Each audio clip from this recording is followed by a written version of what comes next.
Hi, in this video I'm going to talk about how small positive actions can reduce anxiety. I'm Orla Kirby. I'm a therapist and I specialise in helping people move away from severe anxiety and/or OCD.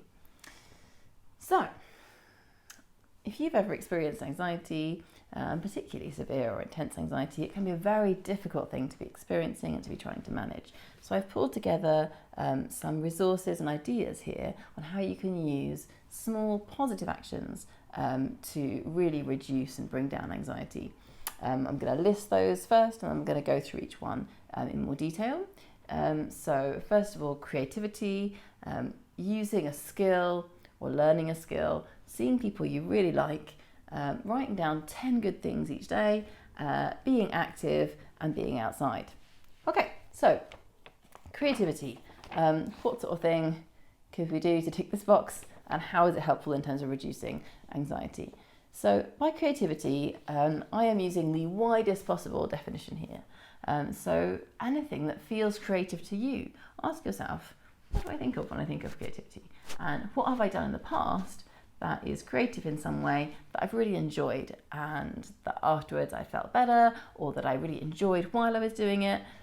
This could be something to do with art or writing, it could be drama or performing in some way, it could be singing or music, but it could also be something more like craft.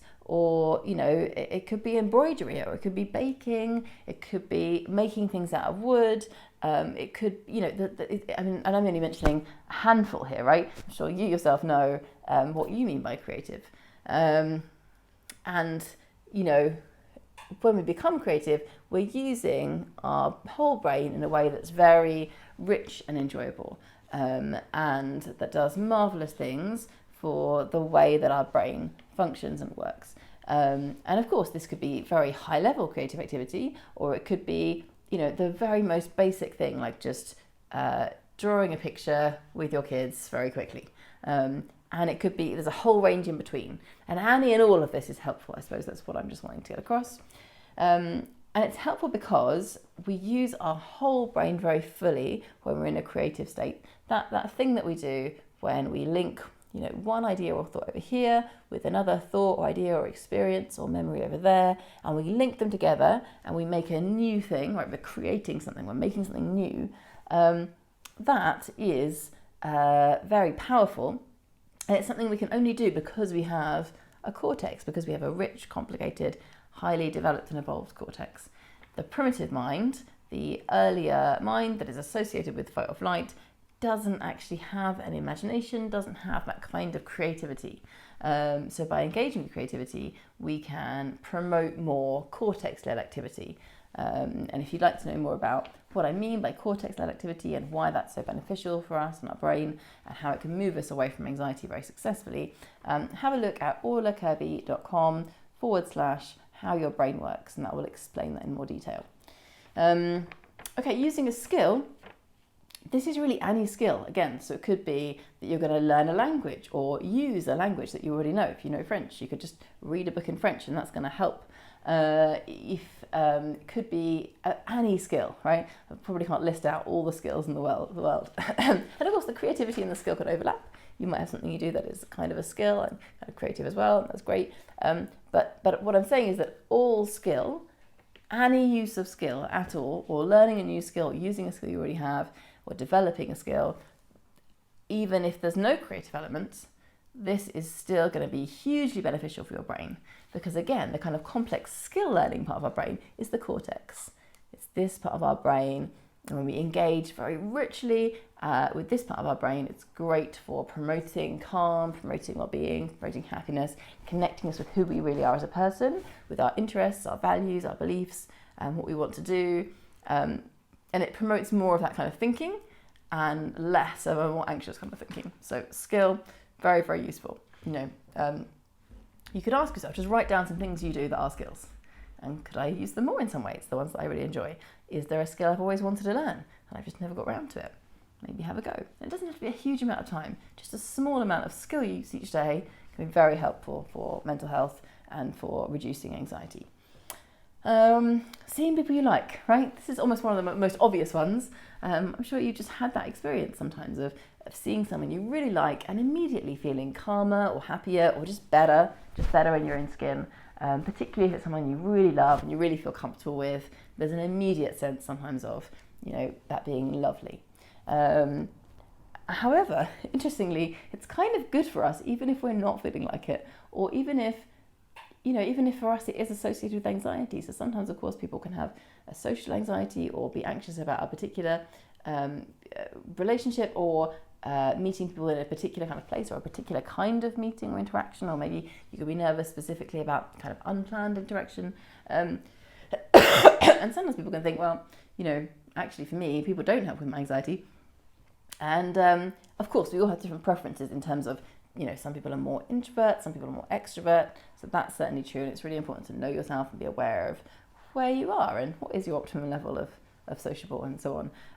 But for all of us, we really need a decent amount of good quality social interaction that feels great, with people that we feel respect us, understand us, and we respect and understand them, that we maybe have something in common, that we enjoy being together, that when we see them or hear their voice, it really lights us up, it makes us feel great. That kind of social interaction, we all need that. And that's not to say that I would be against in any way seeing people where that's not quite the situation with them, right? There may be people that you see for other reasons. You might be supporting them. It might be a relationship that's important to you because you have a past together, or because they're in your family, or for some other reason. Or of course there might be people we work with that we don't always see eye to eye with, or they're not our favourite people. We might want to get on pleasantly with our neighbours despite, not maybe having everything in common with them. I'm not saying to cut everyone else out of your life, right, at all. It's just that I guess it's good to know we have a need for that really great kind of social interaction with people where we can light each other up and with a high level of trust and enjoyment. And other kinds of social interactions aren't necessarily ticking that box fully for you. So you want to think, in any given week or month, how much of that kind of social interaction am I getting? And actually, all kinds of positive social interaction are useful, right? So actually, yes, smiling and having a pleasant sentence or two with someone, even if you're not really a jealous kind of person, that's still great for both of you and for both of your brains. But we have this need for a kind of really engaged, trusting, loving relationship, really, with close friends, with family, and with people who we feel great being around. Okay. And in terms of why that's helpful, essentially because of evolution, because other reasons too, right? But we did evolve to be part of a tribe, part of a group. We have a deep need for kind of belonging and connection, and it's in our biochemistry. It's how we function is by communicating, and with how we learn is by modeling other people and existing with other people. So it's part of just how we're built, really, is that we have a kind of reward system in our brain where that kind of very deep trusting interaction and bonding releases a very high level of serotonin for us. And that kind of steady flow of serotonin is simply necessary to stay in a positive, calm state in our brains. So in that way, it can be very useful in reducing anxiety, to allow ourselves more of this kind of interaction, and if we don't have it, to seek out opportunities for where we can get more of that. Okay, 10 good things. So this one is one that I sometimes get quite a lot of resistance from people. The other ones all sound lovely anyway. Sometimes people might struggle to fit them in, or think, oh, well, I have to work, so it's hard to do as much creative stuff or skill stuff as they might like to. With the 10 good things, people don't always want to do this. Essentially what it is to sit down at the end of each day, or in the middle of each day, or at the beginning of each day, and look back on the past 24 hours and think, what's been good? Right? I just want you to ask yourself that question. What's been good? And then you write down one thing that's been good, and then you ask yourself again, what else? What else has been good? What else has been good? Right? And you're tracking back over the last 24 hours, and you write down anything that's been good, right? Now the key here is it doesn't have to be massive events. I think sometimes people think it has to be like, I climbed a mountain, I went on holiday, I got married, right? We're not looking for these huge things necessarily. It can be, I had quite a nice pasta salad for lunch, or I was in the garden and I saw a nice bird that I hadn't seen before, or I happened to be outside when there was a beautiful sunset. That was very lovely. So just things that you observe can be included. Also things that you've thought. If you on that particular Tuesday had a lovely memory of something, or a lovely imagining about something in the future, that counts. You can put that on your list. If you made a plan with someone for next week, that kind of plan making is something that happened, so you can put that on your list. If something happened to someone you know, so you get a phone call from a friend and they've lovely news to share with you, fantastic, right? That's good for you too. That's made you happy to hear their lovely news, so you can put that on your list. So it's quite broad, really, and you can include things that happen, but they can be small things that happen. They don't be massive. Things that you observe and you notice, things that you think you either remember or you imagine or you daydream about, and things that have happened to other people that are positive. So you can see it's very broad, this question, and part of the impact of this on us is a kind of broadening or an opening out of what we're seeing as good. So it's partly a shift in perspective. It can allow us to notice more than we would be noticing otherwise, because we are kind of opening out our mind in that way. And we are shifting our focus. So often, unfortunately, we might be caught up in a kind of problem focus. So, the problem needs solving, so I'm going to focus on this problem. Or just kind of more like a task focus. Here's my to-do list. These are I make a list of the things I'm going to do, and that's the main kind of list that I make. And this is a very different kind of list, and it shifts our focus in a really useful and necessary way towards celebration and appreciation and, oh, isn't that wonderful? And actually kind of finding out more about yourself. And what do I love? What do I enjoy? What do I think is great? And sometimes that can allow you to think, oh, maybe I'll do more of that. And sometimes it can just allow you to enjoy it more while you're doing it. And it can shift your perspective about what your life is like right now, and really make you feel very different about your life right now, and have different intentions for your life going forward. So even though this is a simple activity, it can have really profound effects to engage with this each day. And then I would recommend just each week, maybe, if you have a chance, just good to go back over the week and kind of say, oh, look at all these good things, and have a little review, because that's going to strengthen and encourage this kind of activity in your mind.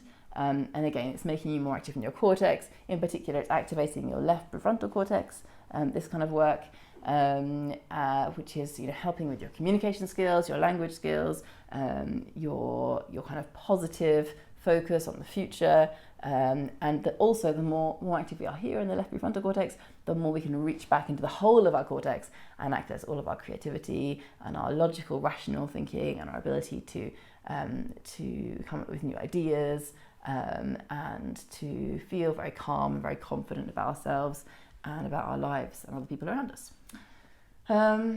Okay. What else is on the list? Oh yes, so we come to being active and being outside. I'm going to talk about these two together, because of course sometimes we can do them at the same time, and that's great. But also either one by themselves is useful too. So simply exercise helps us to release serotonin, helps us to release dopamine, and actually and endorphins. And this kind of flood of positive brain chemistry does, of course, benefit us at the time. I'm sure that if you're a runner, if somebody goes for a run, you'd be familiar with that kind of runner's high. You go for a run and afterwards you feel like amazing. Or if you're a swimmer, you get out of your river or your swimming pool and you feel, oh, I feel amazing. Or you might feel amazing while you're doing it. So that's kind of, we're quite aware of that, I think. Or even just simply going for a walk, you feel kind of, it's calming, it's restful, it's peaceful, and your body feels differently, you're existing differently in your body and in your mind. So we're aware of that change. What people don't always realise, but which is very much the case, is that in fact, in that period of exercise, and particularly intense exercise like running or swimming or your yoga, or doing something that's kind of above walking, although walking is great, right? Walking is very good for you, is that we are actually becoming more efficient at creating this flow of positive brain chemistry. We're becoming better at it. So it means that for the whole rest of the day, after your run or your swim or what have you, you're actually more efficient at producing serotonin. And that whole flood of positive brain chemistry, which is really important for maintaining a positive, calm state of being able to shift ourselves away from anxiety. Then being outside, beneficial in so many different ways. We tend to breathe differently outside, and the quality of air that we're breathing is often better, is improved, depending where we are, of course, but generally the air is kind of cleaner, and there's all kind of benefits to breathing in a lot of oxygen. It makes our whole body runs off oxygen, right? But it's also psychologically very calming and restorative for us to be receiving kind of a high level of oxygen. So being outside is really useful for that. It also just tends to lift our spirits. People enjoy being outside. There's some research now that looking at green trees or green plants is very deeply restorative psychologically. And there's something about being able to see a horizon as well that I think we find very calming. And I believe there's some research around that gives us a sense of safety, because we can see that things are safe. We can actually see in this broad way, I'm looking around me, everything seems well. Now, of course, that depends where your stress and anxiety levels are, and your own particular associations. So there's other things that can be layered on top of that can mean we aren't able to access that. But for a lot of us, a kind of big, clear space, if there's nothing else confusing or complicating that, can give us a sense of calm and wellness, and again help to shift us away from anxiety. And then you couple that with the breathing and the green and absolutely there's a lot there that's really helpful for mental health and for moving away from anxiety. Okay, so that is all of the ways then, I'll just list through them briefly again, that we can use small positive actions to help reduce anxiety. And with all of them, a lot of them is going to be really helpful, but actually even a tiny amount is going to be more helpful than you'd think. So I want you to remember that, and maybe try and start small. So, pick one thing off this list and see how you could do a little bit of it, or two things. So just to list them again, creativity, using a skill, seeing people you really like and you really trust, writing down 10 good things each day, being active, and being outside. Okay.